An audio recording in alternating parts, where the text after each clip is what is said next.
The Chargers' best laid plans to put together a powerhouse roster has been short-circuited by devastating injuries. I can count as many as 7 critical players who were out Sunday or were injured Sunday and perhaps longer. As a result, Jacksonville had more than enough to snap an 18 road game losing streak with a 38-10 victory over Los Angeles. Hi there, I'm James of Faithful Angelino Sports with a rapid recap of Sunday's Chargers game. Yes, I realize I'm wearing Rams gear, but you guys are an LA team, so I talk about you guys. If you enjoy talking about Chargers football, do not forget to subscribe to this channel. Now, the story going into this game was quarterback Justin Herbert and whether he would play with fractured rib cartilage sustained in Kansas City 10 days ago. Now, Herbert did play, but in all honesty, it didn't matter considering how many other players wound up being on the sidelines, watching helplessly as the Jaguars methodically built an insurmountable lead. The Jags, they took a 13-0 lead some early in the second quarter. They never trailed in the game. So how critical were these Chargers injuries? Well, because they weren't just regular guys either. Center Corey Linsley, he's out. Now, he's the guy who calls the offensive line coverage schemes against the blitz. And Jacksonville, they like to blitz. Herbert's favorite receiver, Keenan Allen, missed the game. Starting tight end, Donald Parham, ruled out this morning. Meanwhile, during the game, left tackle Rashawn Slater pulled up limp. So I haven't even spoken about the defense yet. And you're missing 4 starters on offense with an injured quarterback. That is a ton. Meanwhile, on defense, they're missing top cover cornerback J.C. Jackson, who still hasn't recovered from ankle surgery that he had just prior to the start of the year. Tried playing in Kansas City. It really wasn't a good performance.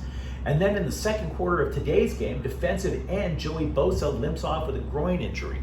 I have been scouring the internet trying to get updated medical reports on these players, particularly Bosa. A groin injury, you could miss months.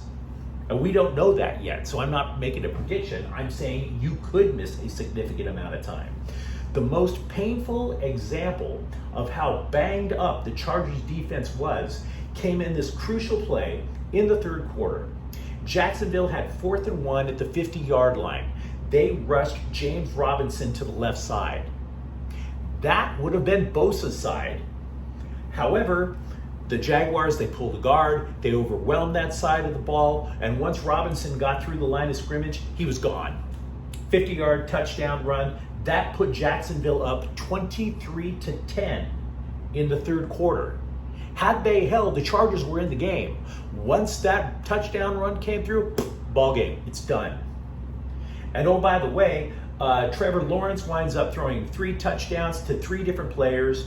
He was 28 of 39 for 262 yards. Also, starting linebacker Kenneth Murray got injured during the game as well. Jacksonville's last road win came against the Raiders. Not the Las Vegas Raiders, the Oakland Raiders. The Raiders have been in Nevada now. This is their 3rd year. It's been a long time since Jacksonville got a road win.